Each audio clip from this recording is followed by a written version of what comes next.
G'day. I'm from Australia. Anyone had a near-death experience here? Nearly been eaten by a shark? I've actually had 2 near-death experiences. So there's nothing like a near-death experience to wake you the fuck up. So if we're here about a mindful revolution, one thing I can tell you is that the moment that the rubber hits the road and you're at that tipping point between here and there, what do you think about? What do you think about?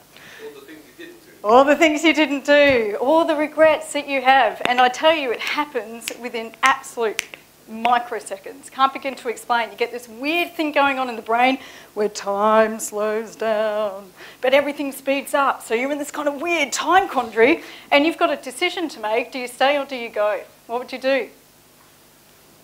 Would you stay or would you go? Hey, this human thing is pretty fun, huh? Who's having fun being human? Yeah! Who thinks they ought to be having more fun being human? Oh, yeah. Yeah! You look like a happy camper. I'm glad you're in the front row. So, all I can say is that if you have had a near-death experience, and where in your life do you need to get a little bit more fully alive? Because we have these really intense moments where we get to wake up and be more present, be more mindful of what the heck is happening in our life. And then it kind of dulls over time, doesn't it? We get back into these patterns. We start falling into the whole, who's been to the 7-day week, 14-hour-a-day corporate job? Who's been in that? I've been in that. Was it fun? Hey. Do you know what bits of it were? The bits I could remember. Who said that earlier? Dana.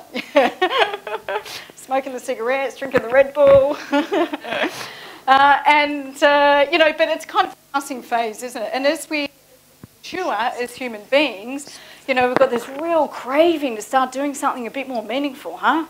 Who would like to be doing something more meaningful? Yeah, and this is a whole revolution. People are waking up saying, this is not good enough. This is not satisfying enough. So I've had those experiences a couple of times. I'm grateful for those death experiences. I also lived in Asia, mainly in Thailand, Indonesia, spent time in Cambodia and Laos, and it is where I found Buddhism, because I found a way to help make a little bit more sense about the really crazy childhood experiences that I'd had. It's no coincidence that your biggest unmet need in childhood becomes one of your biggest drivers in adulthood. Has everyone had a bit of that? So I founded something over 10 years called the Happiness Centre. Why? Because in my childhood, I had a lot of misery. I founded something called the Laughing Buddha Retreats around the world. Why? Because I was missing quite a bit of laughter during my childhood. So I think, now that I'm moving into that next stage of my life, in my 40s, you just become uncompromising with wanting to do things that really bring you to life, that open up your heart, that we want to we do this dropping down from the conditioned mind. If I think about when I was first having my thoughts formed in my mind, neuroplasticity, you're getting all that brain stuff. David, excuse me, I'm going to really mess it up here, mate. But anyway, you know how you get those brain cells functioning together like that? And you get things on autopilot. Well, my conditioned mind when I was a kid was, wow, looking up at my family going, wow, life is really hard. This stuff is about suffering. You got to work hard, never have enough money and never be happy. This did not seem like a very fun game. And so I found that when I lived and worked in Thailand, I was very lucky to do so, combined my 2 greatest loves, food and people, working in the hotel industry. And when I discovered Buddhism in Thailand, I found something which was all about the heart. It wasn't so much about the head. And you probably experienced this yourself, this dropping down of, out of the conditioned mind. Well, Katrina was talking about that, down into the heart. And that's where we want to live, isn't it? Down here. So the weird thing is, we're all talking about the mindful revolution, but we actually want to get down into the heart. But we need to use the mind as this access point and learn how to work with this incredible piece of organic, I don't even say machinery, this potentiality that's sitting up here, so we can start to access what's happening down here. And who's kind of in that process? Who's really becoming more and more aware of that year after year? Isn't it cool? Isn't it cool? Because here's what happens. You can't lie to yourself anymore, can you? There'll be no more bullshit in this territory. You have to play a better game. You have to play the game of truth and the game of the heart, which is a very courageous game to play, isn't it? And I bet you're all sitting in this room because you're looking for something. You're searching for something. I don't know if you're searching outside of yourself. We all know that the answers aren't out there. The answers are all in here. And using mindfulness helps us drop down into the heart. So when I first discovered things like meditation and, I had a 9-year apprenticeship with my master, who was just one of the happiest, most wonderful women I ever had the blessed to spend time with. And Buddhism gave me a framework to start exploring the mind. And combining that with my absolute passion for human resources and people potential and a whole career in organisational development, I really started to get this thing. And I'm like, wow, what I can't understand is I meet many unconscious people. Who's unconscious? Gotcha.